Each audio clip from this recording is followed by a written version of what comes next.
అవును. ఒక పెద్ద ఇల్లు, ఒకే పైకప్పు కింద జీవిస్తున్న మనుషులు, ఒకే వంటగది, హ్మ్, ఒకే గాలి పీల్చుకుంటున్నారు. కానీ వాళ్ళ మధ్య కనీసం మాటలు కూడా లేవు. అవును. అరుపుల్లేవు, కేకలు లేవు. ఆ ఇళ్ళు పీకి పందిరేసేంత శబ్దాలేమీ లేవు. కేవలం ఊపిరాడకుండా చేసే అంత భయంకరమైన నిశ్శబ్దం మాత్రమే ఉంది. కరెక్ట్. ఆ ఇంట్లో నిశ్శబ్దం అక్షరాల ఒక ఆయుధంలా మారిపోయింది.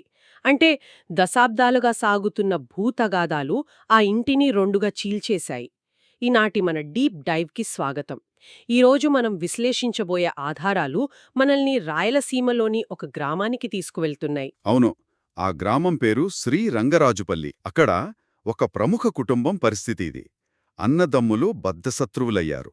ఉమ్, ఆ నిశ్శబ్దం బయటికి ప్రశాంతంగా కనిపించినా లోపల మాత్రం అనుమానాలు, పగ అనే ఇటుకలతో ఎప్పటికీ కూల్చలేని గోడలను కట్టేస్తోంది. నిజమే. ఆ వాతావరణాన్ని ఊహించుకుంటేనే నాకు ఊపిరాడుతున్నట్లు లేదు. ఒక ప్రెషర్ కుక్కర్ లాగా. అంటే ఒక సేఫ్టీ వాల్వ్ లేని కుక్కర్ అనుకోండి. ఖచ్చితంగా. లోపల వేడి, ఒత్తిడి పెరుగుతూనే ఉంటాయి. కాని ఆ కోపాన్ని బయటికి పంపించే దారి లేదు. దశాబ్దాల తరబడి న్యాయస్థానాల్లో కేసులు నడుస్తూనే ఉన్నాయి. ఏ క్షణంలోనైనా ఆ కుక్కర్ పేలిపోవచ్చు అనిపిస్తుంది కదా. కాని ఆశ్చర్యకరంగా ఆ పెద్ద పేలుడు జరగలేదు. దానికి బదులు ప్రాంతీయ కోచ్ ఎస్ గంగాధరప్ప గారి కుమార్తెయిన మార్థా అనే ఒక సాధారణ మహిళ ఆ ఇంట్లోకి అడుగుపెట్టింది. అవును. ఆమె చేతిలో ఎలాంటి న్యాయపరమైన పత్రాలు లేవు, కోర్టు తీర్పులు లేవు, అసలు పెద్ద పెద్ద ఉపన్యాసాలు కూడా లేవు. అదే కదా ఇక్కడ ఆశ్చర్యం. ఆమె దగ్గర ఉన్నదల్లా ఒక చిన్న పద్ధతి. దాన్ని డిస్కవరీ బైబిల్ స్టడీ లేదా షార్ట్కట్లో డీబీఎస్ అని పిలుస్తారు. హ్మ్. ఇక్కడే నాకు ఒక పెద్ద అనుమానం వస్తోంది. ఆ అనుమానమేమిటో నేను ఊహించగలను. దశాబ్దాలకు లాయర్లు పరిష్కరించలేని సమస్య దీనివల్ల ఎలా పరిష్కారమవుతుంది అనా? ఎగ్జాక్ట్లీ. కోర్టులు, ఊరి పెద్దలు పరిష్కరించలేని ఒక అత్యంత సంక్లిష్టమైన ఆస్తి వివాదాన్ని కేవలం ఒక చిన్న పద్ధతి ద్వారా ఎలా ఆపుతారు? అంటే కొన్ని ప్రశ్నలు అడగడం ద్వారా ఆ రాతి గుండెలు ఎలా కరుగుతాయి? ఈ ప్రశ్నల వెనుక ఉన్న పద్ధతి అర్థం చేసుకుంటే మీకు ఆ ఆశ్చర్యం కలగక మానదు. ఆ కుక్కరు పేలిపోకుండా మార్తా ఒక అద్భుతమైన సేఫ్టీ వాల్వ్ను ఏర్పాటు చేసింది. కానీ ఆ డీబీఎస్ పద్ధతిలోకి వెళ్లే ముందు ఆమె ఎంచుకున్న ఒక కథ గురించి మనం మాట్లాడుకోవాలి. ఓ, ఆమె నేరుగా ఆ భూమి సమస్య గురించి మాట్లాడలేదా? లేదు, అస్సలు మాట్లాడలేదు. దానికి బదులు నిరీక్షణనిచ్చే కథలు, అంటే స్టోరీస్ ఆఫ్ హోప్ నుండి ఒక కథను వాళ్ల ముందుంచింది. అదే లూకాసువార్త 15వ అధ్యాయంలో ఉన్న తప్పిపోయిన కుమారుడి కథ. ఆ, దీన్నే ప్రాడిగల్సన్ కథ అని కూడా అంటారు కదా. ఈ కథ గురించి నాకు కొద్దిగా ఐడియా ఉంది. ఒక తండ్రికి ఇద్దరు కొడుకులుంటారు. చిన్న కొడుకు తన వాటా ఆస్తిని ముందే అడిగి తీసుకుని ఆ దూరదేశం వెళ్ళిపోయి డబ్బంతా పోగొట్టుకుంటాడు. అవును. విపరీతమైన వ్యసనాలకు బానిసైపోయి చివరకు పందురు తినే పొట్టు తినే స్థాయికి దిగజారిపోతాడు. వేరే దారిలేక మళ్ళీ తండ్రి దగ్గరికి తిరిగొస్తాడు. హ్మ్, అదే కదా ఆ కథ సారాంశం. తండ్రి అతన్ని క్షమించి చేరదీస్తాడు. కథపరంగా చూస్తే అదే. కాని ఆ కాలపు సామాజిక, సాంస్కృతిక నేపథ్యం నుండి చూస్తే దీని తీవ్రత వేరు. ఒక తండ్రి బతిగుండగానే ఆస్తిలో వాటా అడగడమంటే ఆ రోజులో అది చాలా భయంకరమైన విషయం. అంటే నువ్వు నా కోసం చనిపోయినట్లే లెక్క అని ముఖం మీద చెప్పినట్లు కదా. అక్షరాల అదే. నాకు నీతో పని లేదు, కేవలం ఆస్తితోనే పని అని చెప్పడం. అంతటి ఘోరమైన అవమానాన్ని ఆ తండ్రి భరిస్తాడు. ఆ తర్వాత ఆ చిన్న కొడుకు సర్వం కోల్పోయి తిరిగి వస్తున్నప్పుడు ఆ తండ్రి ఎలాంటి షరతులు లేకుండా పరిగెత్తికెళ్లి అతన్ని హత్తుకుంటాడు. వావ్! ఆ కాలంలో ఒక కుటుంబ పెద్ద అలా రోడ్డు మీద పరిగెట్టడమనేది చాలా అవమానకరం కదా. సమాజం ఏమనుకుంటుంది అని ఆలోచించలేదా? అదే ఇక్కడ ముఖ్యాంశం. ఆ తండ్రి తన పరువు కన్నా తన కొడుకు మీద ఉన్న బేషరతు ప్రేమకే పెద్దపీట వేస్తాడు.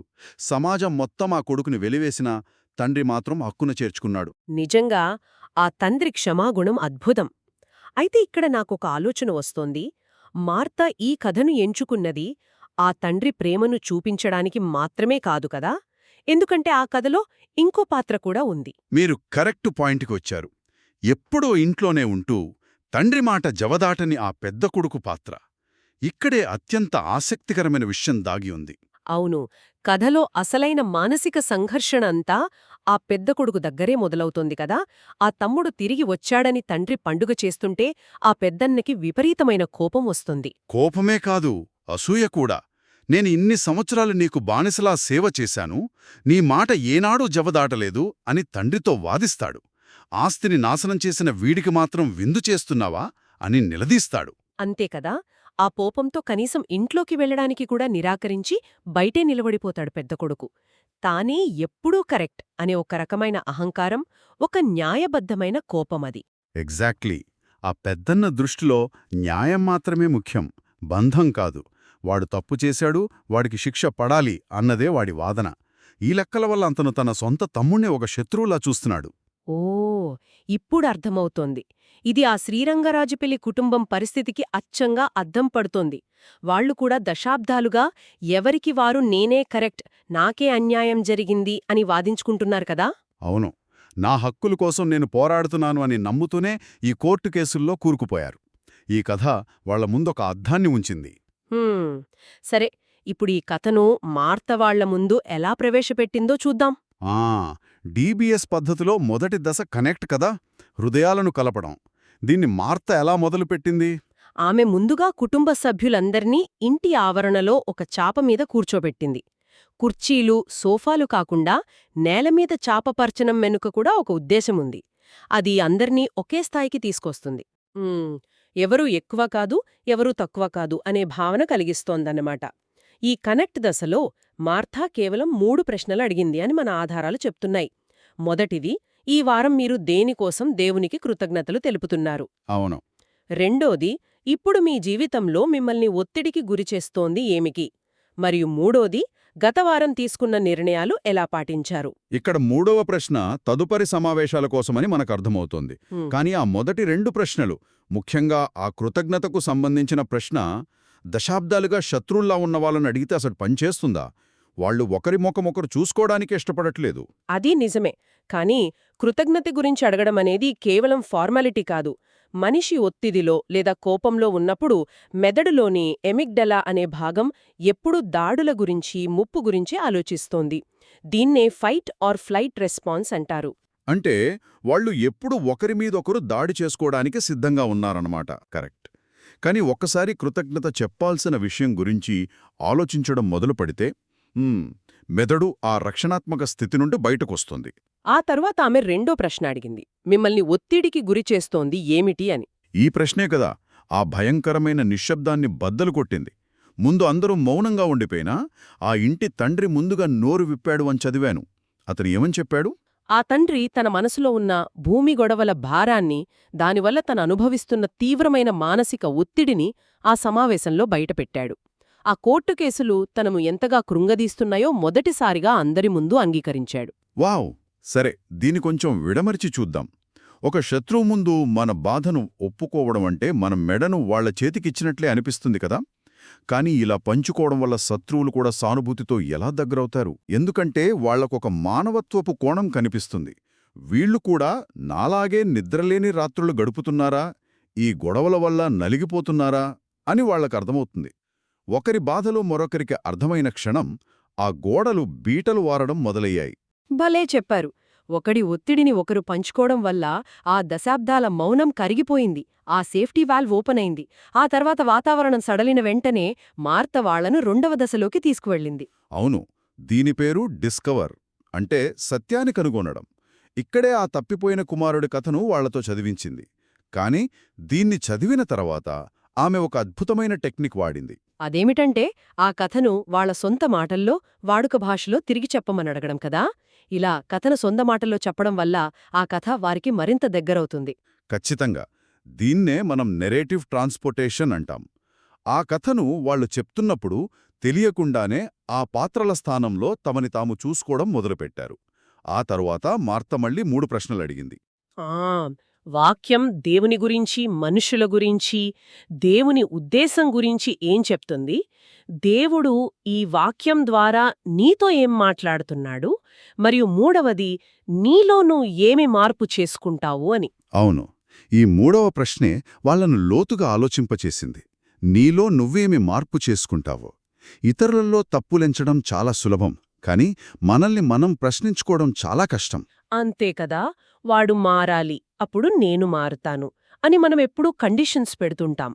ఈ ప్రశ్న అడిగినప్పుడు వాళ్ళలో ఆ ఆవిష్కరణ అంటే ఆ అహా మూమెంట్ ఎలా వచ్చింది? కథను వాళ్ల సొంత భాషలో చెప్పుకున్నప్పుడు ఆ పెద్దన్న అహంకారం, పంతం ఇవన్నీ అచ్చం తమింట్లో రోజూ జరిగే సంఘటనల్లాగే వాళ్లకనిపించాయి. ఆ అన్నదమ్ములు ఆ పెద్ద కుమారుడి పాత్రలో తమను తాము స్పష్టంగా చూసుకున్నారు. అంటే మేము కూడా ఆ పెద్దన్నలాగే మా హక్కుల కోసం పంతం పట్టి ప్రేమను మర్చిపోయాము అనే వాళ్ళు గ్రహించారన్నమాట. ఇది వింటుంటేనే నాకెంతో ఆశ్చర్యంగా ఉంది. నిజమే, వాళ్లు తమ వాదన ఎంత హేతుకమైనదో లోతుగా అర్థం చేసుకున్నారు. హక్కుల కోసం పోరాడటం కంటే బంధాలను నిలుపుకోవడం ఎంత గొప్పదో తండ్రి క్షమాగుణం వారికి నేర్పింది. హక్కుల కోసం పోరాడడం అనేది మెదడుకు సంబంధించిన విషయం. కానీ క్షమాపణ, బంధమనేవి హృదయానికి సంబంధించినవి కదా. ఆ తండ్రి పాత్రలోని క్షమాగుణం, ఆ పెద్దన్న పాత్రలోని అహంకారం ఈ రెండూ కలిసి వాళ్ల రాతి గుండెలను కరిగించేశాయి. ఎగ్జాక్ట్లీ, ఇదే ఆ అద్భుతమైన ఘట్టం. అయితే ఈ మార్పు కేవలం గ్రహింపుకే పరిమితం కాకూడదు. తెలుసుకోవడం వేరు, దాన్ని ఆచరించడం వేరు. ఇక్కడే మూడవ దశ మొదలవుతుంది. ఈ మూడవ దశ పేరే మల్టిప్లై. అంటే నేర్చుకున్నది ఆచరణలో పెట్టడం, దాన్ని విస్తరించడం. ఈ దశలో కూడా మళ్ళీ 3 ప్రశ్నలుంటాయి కదా. అవును, గ్రూప్లో ఉన్నవారికి ఒకరికొకరం ఎలా సహాయం చేయగలము, గ్రూప్ బయట ఉన్నవారికి ఎలా సహాయం చేయగలము, మరియు మీరు నేర్చుకున్న ఈ బైబిల్ కథను, మీ జీవితంలో జరిగిన మార్పును ఎవరితో పంచుకుంటారు? పేరు చెప్పండి. ఒక్క నిమిషం, ఈ మొదటి ప్రశ్న చూడండి. గ్రూపులో ఒకరికొకరం ఎలా సహాయం చేయగలము అని అడిగితే, ఇన్ని దశాబ్దాలుగా కోర్టు మెట్లు ఎక్కుతున్న వాళ్ల మధ్య అసలు సహాయం అనే మాటే లేదు కదా. వాళ్ళు ఎలా స్పందించారు? ఈ ప్రశ్న ఆ కుటుంబంలో ఒక సంచలన మార్పు తెచ్చింది. సహాయమంటే కేవలం డబ్బు ఇవ్వడం కాదు. శత్రుత్వాన్ని పక్కన పెట్టి క్షమాపణ అడగడం ద్వారా ఒకరి మానసిక భారాన్ని ఒకరు తగ్గించుకోవడం. ఆ సమావేశంలో ఆ కుటుంబ పెద్ద లేచి నిలబడి తన తమ్ముళ్లను, కొడుకులను కన్నీళ్లతో క్షమాపణ అడిగాడు. వావ్! ఇన్నాళ్లుగా ఉన్న పగ ఆ ఒక్క క్షమాపణతో నీరుగారిపోయిందన్నమాట.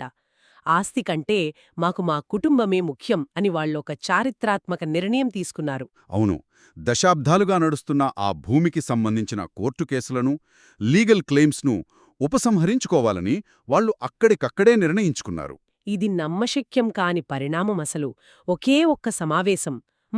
ఈ 9 ప్రశ్నలు, ఒక కథ. ఇవి దశాబ్దాల న్యాయపరమైన గొడవలకు ముగింపు పలికాయి. దీన్ని మనం విశాల దృక్పథంతో చూస్తే ఈ చిన్న పద్ధతి ఎలా వారిని కోర్టు కేసుల నుండి బయటపడేలా చేసిందో అర్థమవుతుంది. ఆ సమస్య కోర్టులో ఉండి ఉంటే ఒకరు గెలుస్తారు, మరొకరు ఓడిపోతారు. కాని ఇక్కడ ఇద్దరూ గెలిచారు. భూమిని వదులుకున్న బంధాన్ని గెలుచుకున్నారు. కరెక్ట్. శ్రీ రంగరాజుపల్లిలోని ఆ కుటుంబం దశాబ్దాల పగను వదిలి కుటుంబ బంధానికే విలువిచ్చేలా మారిన తీరు నిజంగా అద్భుతం. ఈ కనెక్ట్, డిస్కవర్, మల్టిప్లై అనే 3 దశలు వారి రాతి గుండెలను కరిగించాయి. ఆ కుటుంబం ప్రతివారం దీన్ని కొనసాగిస్తూ ఒక సజీవ సాక్ష్యంగా నిలిచింది. అవును, ఇది మన అందరికీ ఒక గొప్ప పాఠం. సమాచార విస్ఫోటనమంటే ఈ ఇన్ఫర్మేషన్ ఓవర్లోడున్న ఈ రోజుల్లో మనం ఒకరితో ఒకరు మాట్లాడుకోవడమే మానేశాం. నిజమే. కేవలం కూర్చొని ఎలాంటి డిస్ట్రాక్షన్స్ లేకుండా ఒకరినొకరు అర్థం చేసుకుంటూ మాట్లాడటం ఎంత బలమైనదో ఇది మనకు గుర్తుచేస్తుంది. ఇక ముగించే ముందు మనందరం ఆలోచించాల్సిన ఒక విషయం ఉంది. చెప్పండి, ఆలోచనేంటో. ఒక చిన్న కథ, ఒక 9 ప్రశ్నల పద్ధతి దశాబ్దాల నాటి భూ వివాదాలను మరియు కోర్టు కేసులను ఇంత సులువుగా పరిష్కరించగలిగితే మన సమాజంలో వేళునునుకుపోయిన ఇతర పెద్ద పెద్ద సమస్యల పరిస్థితి ఏమిటి? కార్పొరేట్ గొడవలు లేదా వర్గ విభేదాలు లాంటివి కేవలం ఇలాంటి ఒక సమూహ చర్చ ద్వారా పరిష్కారం కాగలవా? మన మానవ స్వభావాన్ని మనం ప్రశ్నించుకుంటే ఈ నిశ్శబ్ద యుద్ధాలకు ముగింపు పలకగలమా? ఆలోచించండి. ఖచ్చితంగా ఆలోచించాల్సిన విషయమే. కమ్యూనికేషన్ అనే వాల్వ్ తెరుచుకుంటే ఎన్నో అద్భుతాలు జరుగుతాయి. అంతే కదా. మళ్ళీ మరొక ఆసక్తికరమైన డీప్ డైవ్తో కలుద్దాం.